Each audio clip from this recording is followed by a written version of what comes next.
Toy Story is one of Disney's most popular film franchises, and they have theme park lands around the world. So it's not surprising that they decided to add a land to Hollywood Studios, what is now almost 10 years ago.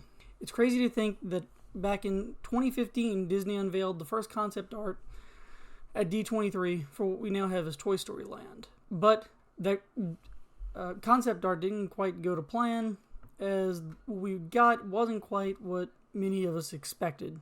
Toy Story Land opened at Hollywood Studios in 2018 and promised to give guests the opportunity to go into Andy's backyard for the first time.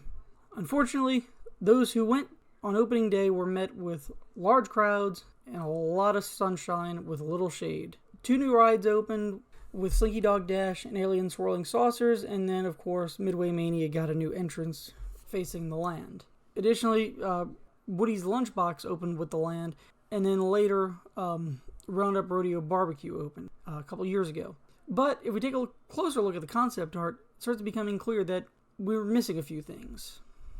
But before we get into what's missing in the land, let's take a moment to quickly go over what the purpose of Toy Story Land was. Some expected it to be a major draw to the park, but in reality, I never expected it to be that. I expected it to simply be a way to add capacity before Galaxy's Edge opened. And that's essentially what it did. It gave the park an extra flat ride, which really aren't any in that park, and it also added a small kiddie coaster. Unfortunately, for Slinky at least, that added more problems really than it solved, because now that essentially made it another D or E ticket attraction in a park that's filled with thrill rides that really don't have anything else to complement them. Toy Story Land can also be seen as the beginning of a long streak of new Disney World offerings, and Disneyland too for that matter, that failed to meet guest expectations. And many of the problems that we see in Toy Story Land are kind of mirrored in Galaxy's Edge as well as in Avengers Campus out in Disneyland. And that is, there's just a sheer lack of immersion. The theming that came with Toy Story Land is just cheap overlays. You have some statues of characters, a lot of, large-scale toys, Lincoln Logs, Tinker toys, that kind of thing. But there's nothing immersive. It feels very much like something you'd find at, either Six Flags or Cedar Fair Park. Nothing that would make you believe that this is a high-quality Disney theme park land.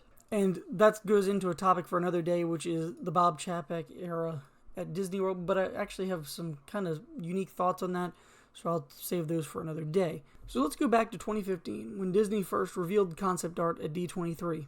What we first saw was a pretty packed-looking land.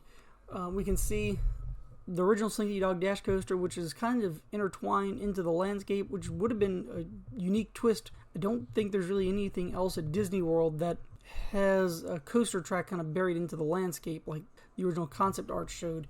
Obviously, you have quite a few mountains in Disney World, but this was unique in that it was very low to the ground, which is a great opportunity since you're building a multi-launch coaster like that. But obviously that didn't happen. They made some budget cuts and cut that out of the land, which is kind of interesting. You think that would have been nailed down by the time they unveiled this. Regardless, you can also see that the coaster track, besides just being modified to bring it to surface level, it was also shortened up quite a bit. It even looks like some of the area, if you take a closer look, it looks like a little bit of the... If you take a closer look, it looks like the pathway pretty much remains the same, as does the queue placement for Midway Mania. And you can even see Galaxy's Edge off in the distance. But there is one thing noticeably missing, and that is the Western-themed facades in the front of the land. Rumors have suggested that was going to be a shopping area, and that gets me to my next point. The biggest problem with Toy Story Land is A, lack of shade, and B, besides just the lack of shade, which kind of goes in with the immersiveness, there's also the fact that there's nothing to do indoors. You've got Midway Mania, which is a great attraction, but it's always crowded, and even some of the new extended queue is now outside. So that leaves no way to get out of the AC. You've got the lunchbox area that opened with the land, and that offers some great food, but it doesn't even offer covered seating, which at least you can get at Flame Tree over in Animal Kingdom. So that's no good for a rainy day. More recently, we've had the Roundup Rodeo open over where this little Western-themed facade is, but even that has its issues. And I went and ate there last year on a trip, and it just felt like I was eating in a big box with some cheap stuff painted on the walls. I know that's going to be a kind of controversial take because a lot of people like it. I thought the food was okay, nothing special.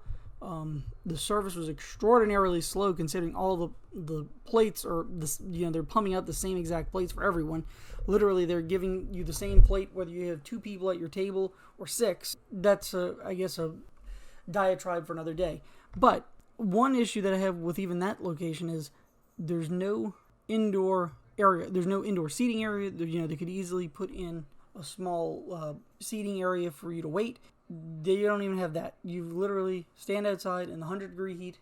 I don't even think you have an awning to stand under to get out of the shade. And you have a couple little benches right out front, but those are always packed. It's very, very cramped. Even as soon as you walk in, it's cramped, and you literally just walk into...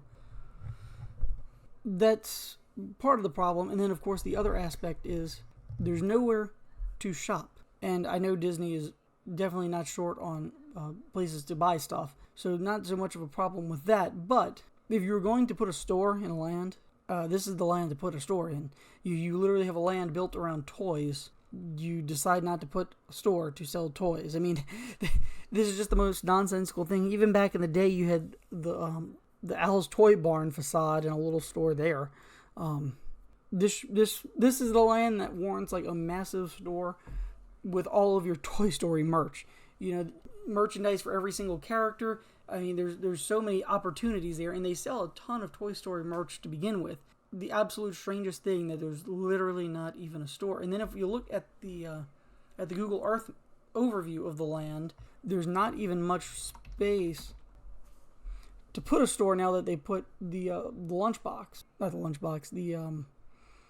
Roundup Rodeo. And I think there's one other thing to mention too that's missing from Toy Story Land. It's got a lot of there's a lot of stuff going on. It's a very dynamic land. You've got the swirling saucers, you've got the coaster. There's a lot of kineticism in the land, which is good. You've got just one straight pathway through it though. The whole area is very uninspiring, and some days they usually set up umbrellas to shade the crowd. It's just there's just such a lack of attention to detail here, and you can tell this was just done as absolutely cheaply as possible for a film franchise that really deserves a lot more and that can sustain a lot more. There's so much to work with this franchise that there's no reason that they shouldn't have done more and done a better job. Then to kind of add insult to injury, I noticed the other day the seating area for the lunchbox is actually appears to be closed off with walls up, like they're doing some kind of renovation over there. But the dumbest thing is they've been adding, or what seems like they've been working for, I think, since 2022 on adding what appears to be a covered seating area to the land, much in the way of like Flame Tree has. But even that's literally been moving at about the same speed as the bake shop over at the boardwalk. I mean, it's no desire or hustle to get anything completed. It's kind of sad, really. But there's also nothing else special. There's nothing... If you think about some of the lands, like Cars Land is a great example, and a very comparable example over in California, there's just a lot going on. Yeah, you have occasionally the characters will come out in Toy Story Land, but they're not out for long in the heat. And then also... the lines for them get ridiculous. In that regard, you would have done better leaving them over across the street at a Pixar place where they used to be, have their meet and greet at. I'm not sure if that still exists or if they're using that for anything these days. But I mean, at least that was an air-conditioned area. And quite frankly, to kind of wrap this up here, I don't know what the solution is. This is an area that's kind of landlocked for the most part. There's not much space to really add on to. You got World Drive behind it. You've got Midway Mania in front of it. And then, of course, Galaxy's Edge, which they're not going to, impede on in the future. It doesn't seem like, they've got no incentive to mess with that area. So that really only gives you the room to expand towards not really animation courtyard, but the backstage area where the backlot tour was, where the water tower was. But even that's pretty stuck right now. There's not much room to even go because they kind of built the Roundup Rodeo barbecue in the corner there where you don't really have much room to expand. It's just a very odd choice, and it doesn't seem like they've really been building for the future. Should also mention, as far as things that I would personally do to fix this, some kind of shade, for the love of God. I mean, you've got to be able to add some kind of covering across that bridge area for Linky. You know, something to keep people out of just that horrible sun, and then obviously something similar for the lunchbox. On most days now, swirling saucers isn't too bad since that hasn't been getting horrible weights like it used to. But even in the area in front of the Roundup Rodeo could desperately use some kind of covering. And I'm not sure if it's possible, but really the ideal scenario would be to add some kind of store or something. But I don't really see that happening because you can't even expand beyond, you can't really expand the land outward much because of Walt Disney Presents. And I certainly wouldn't want to see that go, maybe relocated would be, a good thing, but I don't see Disney doing that right now, especially with people obviously fearing that even the Muppets could be on the chopping block. So, in an ideal world, what I'd like to see to kind of fix this park would be to actually take Toy Story Land and kind of rebuild a new Pixar place, if you will.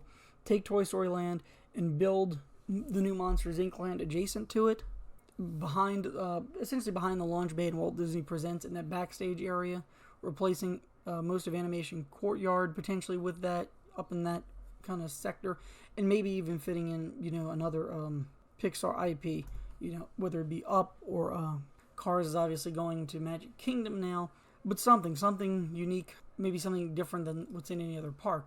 And then in a perfect world, once you build that Monsters Inc. land there, you open up the possibility to adding a walkthrough to make the park more of a hub and spoke type system, if you will, and reconnect Monsters Inc. land or potentially another IP that would fit adjacent to it over to Sunset Boulevard, back by Rock and Roller Coaster. I don't think you'd really need all that land because this is a massive plot if you look between Rock and Roller Coaster and Toy Story Land. I really think you could fit more than just Monsters Inc. there. So it would be neat if they fit one other Pixar IP and kind of made that whole section of the park, that third or so Pixar related. And then I've been kind of toying around with the idea, what do you do with Rock and Roller Coaster? And there's really not a whole lot of great solutions with that.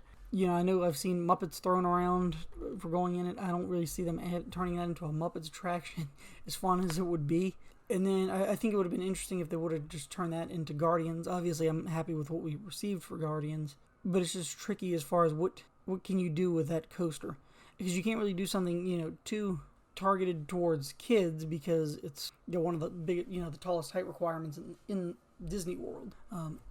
So I've kind of been thinking it would be neat to see them do something with the Incredibles, and that would fit into this whole section of Pixar.